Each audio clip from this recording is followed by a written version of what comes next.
আসসালামু আলাইকুম। আজকের ভিডিওতে সবাইকে স্বাগতম। আজ আমরা ষষ্ঠ শ্রেণী গণিত বইয়ের নতুন একটি অধ্যায় শুরু করতে যাচ্ছি, আর সেটি হচ্ছে চতুর্থ অধ্যায়, বীজগণিতীয় রাশি। খুবই সহজ নিয়মে আজকে এই অধ্যায় থেকে আমি কিছু আলোচনা করব। 4.1 বীজগণিতীয় প্রতীক, চলক, সহগ ও সূচক। বোধ বইয়ের পৃষ্ঠা 76, 77, 78 এবং 79। বীজগণিতীয় প্রতীক। বীজগণিত গণনার জন্য যেসব প্রতীক ব্যবহার করা হয় তাদের বীজগণিতীয় প্রতীক বলা হয়। বীজগণিতীয় প্রতীক মূলত দুই প্রকার, যথা সংখ্যা প্রতীক ও অক্ষর প্রতীক। বীজগণিতে 10টি সংখ্যা প্রতীক রয়েছে, যথা 1, 2, 3, 4, 5, 6, 7, 8, 9 এবং 0। বীজগণিতে সংখ্যা প্রতীকের সাথে অক্ষর প্রতীকও ব্যবহার করা হয়, যেমন ABC, PQR, XYZ ইত্যাদি অক্ষর দ্বারা জানা বা অজানা সংখ্যা বা রাশিকে প্রকাশ করা হয়। চলক। যেসব রাশির মান গাণিতিক প্রক্রিয়ায় ভিন্ন ভিন্ন হয়, অর্থাৎ যেসব রাশির মান পরিবর্তনশীল, তাদেরকেই চলক বলে। যেমন জয়ের কাছে কিছু সংখ্যক মার্বেল আছে। এখানে মার্বেলের সংখ্যা অজানা। এই মার্বেলের সংখ্যা x বা y দ্বারা প্রকাশ করলে x বা y এর মান যে কোনো সংখ্যা হতে পারে, তাই x বা y চলক হবে। চলকের মান নির্দিষ্ট নয়। চলক বিভিন্ন মান ধারণ করতে পারে। গাণিতিক প্রক্রিয়ায় যেসব রাশির মান পরিবর্তন হয় না তাকে ধ্রুবক বলে। যেমন x+6, রাশিটির ধ্রুবক 6। প্রক্রিয়া চিহ্ন। পাটিগণিতের যোগ, বিয়োগ, গুণ, ভাগ প্রভৃতি প্রক্রিয়াগুলো বীজগণিতে যেসব চিহ্ন দিয়ে প্রকাশ করা হয় তাদের প্রক্রিয়া চিহ্ন বলে। পাটিগণিতের প্রক্রিয়া চিহ্ন যোগ, বীজগণিতের প্রক্রিয়া চিহ্ন হচ্ছে প্লাস। পাটিগণিতের প্রক্রিয়া চিহ্ন বিয়োগ, বীজগণিতের প্রক্রিয়া চিহ্ন মাইনাস। পাটিগণিতের প্রক্রিয়া চিহ্ন গুণ, বীজগণিতের প্রক্রিয়া চিহ্ন ইনটু। পাটিগণিতের প্রক্রিয়া চিহ্ন ভাগ, বীজগণিতে ডিভিশন। x ও y দুইটি চলক হলে বীজগণিতের ক্ষেত্রে আমরা যেভাবে বলবো x+y, x - y ইনটু 3 ভাবে লেখা যায়, x ইনটু y, এক y। যদি কোনো প্রক্রিয়া চিহ্ন না থাকে সেক্ষেত্রে বীজগণিতের ক্ষেত্রে আমরা ধরে নিব যে ইনটু চিহ্ন আছে, এবং x ডট, এই ডটকে আমরা ইনটু ধরবো, x into y, x division y, x division y বা x বাই y। আমরা ভাগকে 2 ভাবে লিখতে পারি বীজগণিতের ক্ষেত্রে। গুণ ইনটু, এর ক্ষেত্রে প্রথমে সংখ্যা প্রতীক ও পরে অক্ষর প্রতীক লেখা হয়, যেমন 3x, 6y, 7a। বীজগণিতে 2টি প্রতীক পাশাপাশি লিখলে এদের মধ্যে ইনটু চিহ্ন আছে ধরে নিতে হয়। এখন একটি উদাহরণ আমরা খেয়াল করব।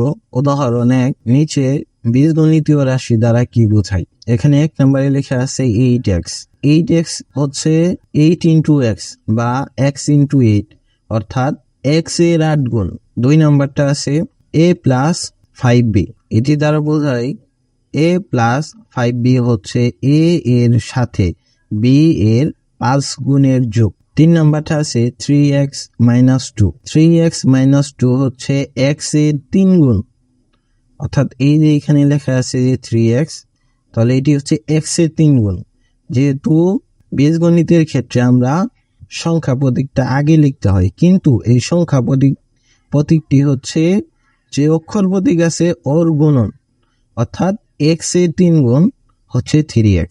থেকে বিয়োগ, থেকে 2 বিয়োগ, অর্থাৎ মাইনাস চিহ্ন দিয়ে আমরা 2 লিখব। এরপর 4 নাম্বারটা হচ্ছে a into x plus b into y by 4 হচ্ছে a ও x এর গুণফলের সাথে, অর্থাৎ যেহেতু a এবং x দুটি অক্ষর প্রতীক এবং এখানে কোনো প্রক্রিয়া চিহ্ন নেই, তাহলে আমরা ধরে নেব যে এই দুইটা গুণন আকারে বা ইনটু আকারে আছে। তাহলে এই দুইটার গুণফলের সাথে b ও y এর গুণফলের সমষ্টিকে 4 দিয়ে ভাগ, অর্থাৎ সমষ্টি হলো যোগ।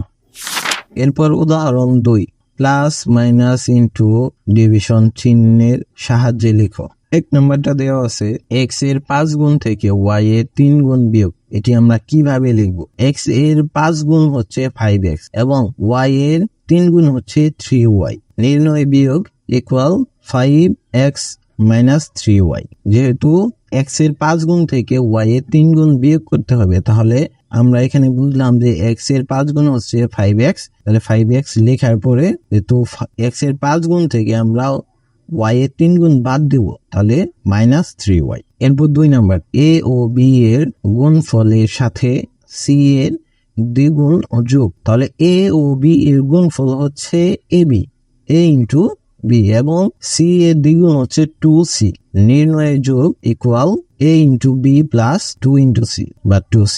3 নাম্বারটা x ও y এর যোগফলকে x থেকে y এর বিয়োগফল দ্বারা ভাগ। তাহলে x ও y এর যোগফল হচ্ছে x প্লাস y এবং x থেকে y এর বিয়োগফল x মাইনাস y। নির্ণয়ের ভাগফল যেহেতু ভাগ করতে হবে, তাহলে নির্ণয়ের ভাগফল হচ্ছে x প্লাস y বাই বা ডিভাইডেড x মাইনাস y। এরপর 4 নাম্বারটা আছে একটি সংখ্যার 5 গুণ থেকে উপর একটি সংখ্যার 4 গুণ বিয়োগ। তাহলে মনে করি যেহেতু সংখ্যাটি দেওয়া নেই, তাহলে সংখ্যাগুলো আমাদের ধরতে হবে। তাই মনে করি একটি সংখ্যা x যার 5 গুণ হচ্ছে 5x, অপর একটি সংখ্যা হচ্ছে y যার 4 গুণ হচ্ছে 4y।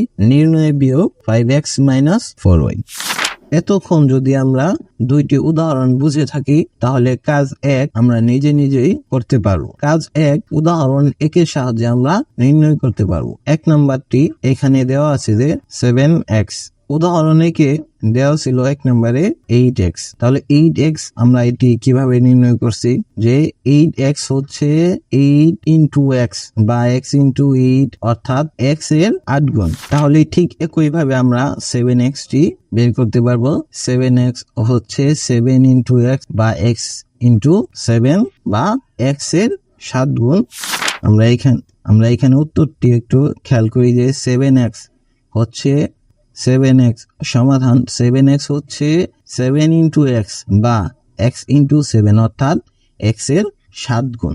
অর্থাৎ আমরা যদি উদাহরণগুলো ভালো করে বুঝি, তাহলে আমরা এই কাজটি সহজেই অ্যান্সার করতে পারবো বা সমাধান করতে পারবো। এখন 2 নম্বরে দেওয়া আছে 5 মাইনাস 4x, 3 নম্বর দেওয়া আছে 8x প্লাস 9, 4 নম্বর দেওয়া আছে 2/x প্লাস 3/y। আমরা এখন প্রথম কাজটির সমাধান করব। 1 নাম্বার 7x সমাধান 7x হচ্ছে 7 ইন্টু x বা x ইন্টু 7 অর্থাৎ x এর 7 গুণ। 2 নাম্বারটা খেয়াল করি 5 মাইনাস 4x এর সমাধান হচ্ছে 5 মাইনাস 4x হচ্ছে 5 থেকে x এর 4 গুণ বিয়োগ। 3 নাম্বারটা 8x প্লাস 9 সমাধান 8x প্লাস 9 হচ্ছে x এর 8 গুণের সাথে 9 যোগ।